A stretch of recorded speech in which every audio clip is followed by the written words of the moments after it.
After spending weeks on the Caribbean coast of Belize, we headed inland towards the Guatemalan border to a town called San Ignacio.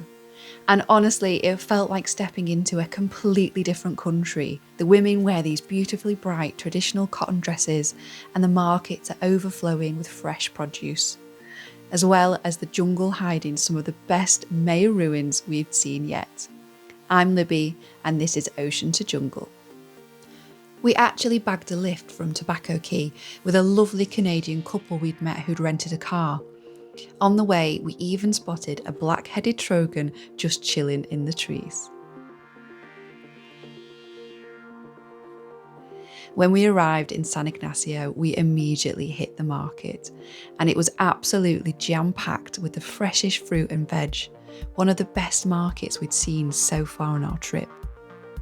I think when you live in the UK, you just don't realise how different some of this fruit and veg tastes when it's actually ripe and local. Seriously, I did not think a banana could taste any more banana-y, but they really do here. The next morning, we decided to tackle Xunantunich. Because we hate tourist shuttles, we just jumped on the cheap local bus, and we were some of the only tourists on it, which is exactly how we like it. The bus drops you at the river where you have to take this brilliant, old-school, hand-cranked car ferry across the water. It's so cool. But what wasn't cool, however, was the baking hot walk up the hill on the other side. We arrived at the ticket office in an absolute sweaty mess. We grabbed a cold drink to recover before going into Xunantunich and immediately got distracted by a troop of Geoffroy spider monkeys right above us. Spider monkeys are perfectly adapted for this canopy. They actually don't have thumbs. Their hands are basically just hooks for swinging at top speed.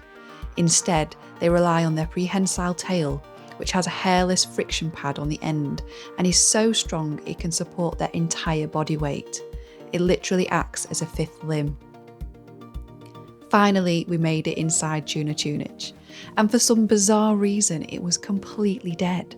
There were maybe just 2 other tourists there the whole day.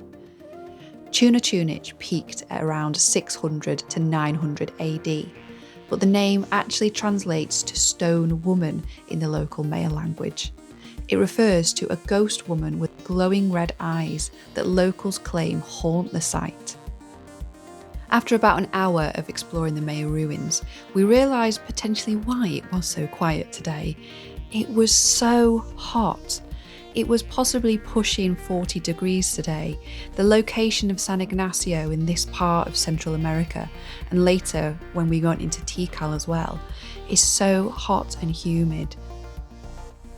As we climbed the main pyramid, El Castillo, we got a brilliant look at the intricate stucco friezes of Maya writing carved into the stone. The Maya script is fascinating because it's not just an alphabet. It's a mix of logograms, where one symbol means a whole word, and syllabic glyphs. Making it to the top is worth the leg burn. This is one of the tallest structures in all of Belize, and you are literally looking out over miles and miles of untouched jungle stretching all the way across the border into Guatemala.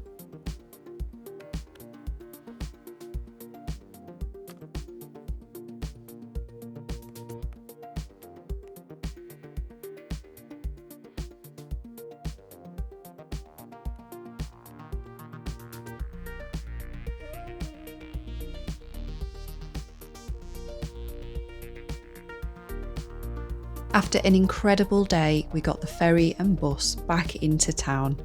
Although our plan of getting the bus sort of backfired as we ended up waiting about an hour for the bus to arrive.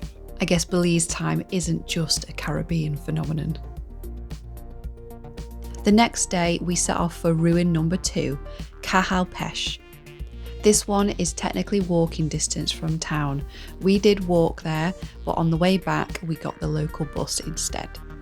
Cahal Pech translates to place of ticks, a charming name given to it by modern cattle farmers, not the Maya. It's actually one of the oldest Maya sites in Belize and dates way back to 1200 BC. Once again, we basically had the entire place to ourselves. Cahal Pech was really different to Xunantunich. Instead of massive ceremonial plazas, it was essentially a hilltop palatial mansion for an elite Mayan family, which is why it feels much more enclosed and labyrinth-like. We loved exploring inside the rooms, mostly because it was in the shade. And we climbed all the way to the top of the highest structure, and on our way down we also spotted a gorgeous golden-fronted woodpecker hammering away in the canopy. Back in San Ignacio, the weekend was in full swing, and down by the Cahal River there's a little sandy beach area where all the locals go swimming and have barbecues. It was such a beautiful, relaxed vibe. But let's talk about the food. If you watched my other Caribbean videos, you know that Belize is expensive. But here near the border, things finally got cheap, and we had pupusas for the first time. We also found a little vegetarian restaurant called El Fogan, which did basic, simple vegan and vegetarian meals. And we stumbled across an amazing little tortilla shack. This was so cool. By the afternoon, the town market was absolutely heaving and the atmosphere was brilliant. San Ignacio was the perfect introduction to the real Central America, and doing the ruins DIY on local buses was an absolute bargain. But now it's time to cross the border. Next stop, Guatemala. Thanks for watching, and don't forget to like and subscribe. Bye!